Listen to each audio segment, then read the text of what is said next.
Hey guys, how's it going? Lighty here, and today I'm going to bring you some leveling tips, especially useful for the upcoming Prophecy League. When leveling with 2+ people, make sure to tag bosses at 1 player HP to make them easier. You simply have to deal 1 damage to the boss with 1 player in the room, drop a TP, bring your remaining friends in the room to kill the boss. Labyrinth is much easier to complete once you're over leveled.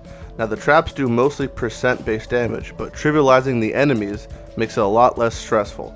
I suggest return to complete lab for your ascendancy when you're at least 10 to 15 levels over the zone. In general, spells are much easier to level with than attacks. The damage of a spell is derived from its gem level compared to most attacks which scale from your weapon. It's hard to find a good weapon when leveling, so it's easy to get levels from your gem and use that damage to carry you. The +1 to fire, lightning, or cold gems roll on a wand or scepter is extremely useful and is a very nice vendor recipe to know when leveling. All it requires is a magic scepter or wand, an alteration orb, and a ring of the corresponding element. For example, ruby ring equals fire gems, lightning ring equals lightning gems, and cold ring equals cold gems. Capping resistances is very important for survival and should be prioritized over life in most cases. As long as you can maintain 1,000 life at normal, 2,000 cruel, and 3,000 merciless, you should be okay to tackle most content and focus on your resistances. Make sure to always have a movement skill that can jump walls such as a leap slam or lightning warp. This helps to skip some areas that require walking around, such as the collapsed bridges and the riverways. Staying 4 levels under content level is the best for EXP per hour, but can be risky since it's more difficult content than your level is intended to experience. I suggest staying at least 2 levels under content at all times to get your best EXP per hour and safety ratio. Certain zones are higher pack size and more linear than others, which also have guaranteed magic packs. These make them more desirable zones to farm for EXP. Each act has a best farm zone. Ledge in Act 1, Level 1 Chamber of Sins in Act 2, Docks in Act 3, and the king of all farm zones, the Dried Lake in Act 4. The best leveling skill changes often, but I've found Firestorm plus Trap plus added lightning damage to be extremely good for leveling with 0 investment required and can be used as low as level 12. In a party, you can split certain quests among the group to save time. For example, player A starts the passive point quest in Ship Graveyard while player B runs to Mervale. You have player A drop his TP outside Mervale, come to get the passive point in Ship Graveyard that player B ran. Afterwards, both players take player A's portal and kill Mervale, saving minutes of wasted time of running back and forth. Many areas have tells that show you the right direction for certain quests. For example, in Western Forest, the path breaks in a direction of Alera, and the opposite of that is the Weaver's Chamber.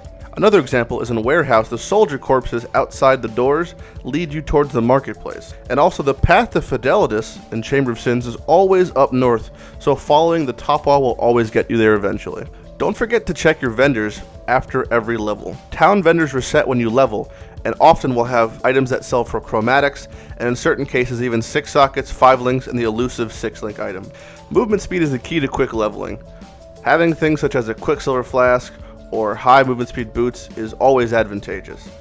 Checking magic boots for movement speed roll may take a few extra seconds, but will save you minutes in the long run. Vendors can also sell boots with movement speed. Make sure to plan your tree ahead of time. Knowing where to put your passes will save a lot of time and keep you grinding. You will encounter a few Val zones while leveling. In softcore, I suggest doing them. In hardcore, I recommend mostly avoiding them since a lot of the bosses are very scary and can one-shot you when leveling. Loot filters are your friend, and one model to your likes and playstyle will simplify the task of looting a fuck ton. It can also warn you when things drop off-screen via loud noises. When leveling, it helps to skip side quests. The only side quests you should be doing that aren't on the main quest line are ones that offer you passive points. Quests that offer passive point refunds, flasks, jewelry, or belts should be skipped and are mostly a waste of time. The side quests that are worth doing are the Medicine Chest quest to grant you a Quicksilver Flask and the 4-page quest in the library to give you access to certain exclusive support gems. Distracting yourself can make the time fly by.